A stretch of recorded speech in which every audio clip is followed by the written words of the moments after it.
I have a new toy. I have a new label printer, a 550.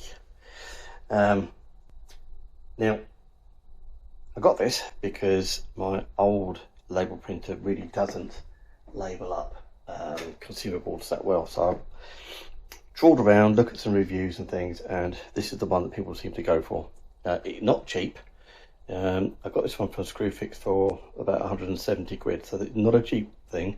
Has a lot of functionality on it that I haven't used as yet, because I've only had it a few days. However, what it's really good at is, as I say, labelling consumer units. So set this up, you have to set it to patch panel. For a fuse box, you need 18.4, the number of blocks, which in my case is 18. That includes the main switch as well. So all the bays on the board that you've got.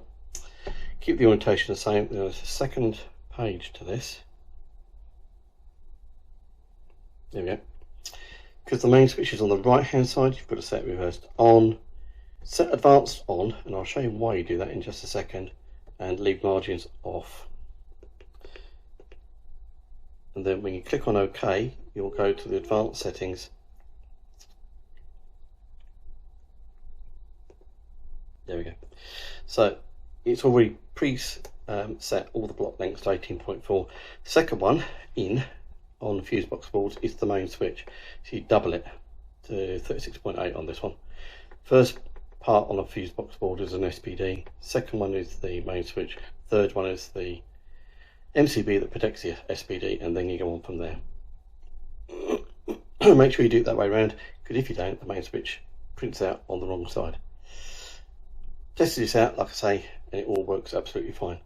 So I'll get this all written up, and then you can see what it looks like on the board.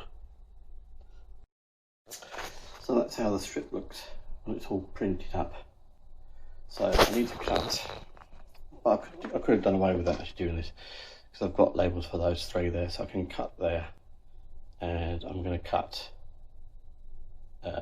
probably there.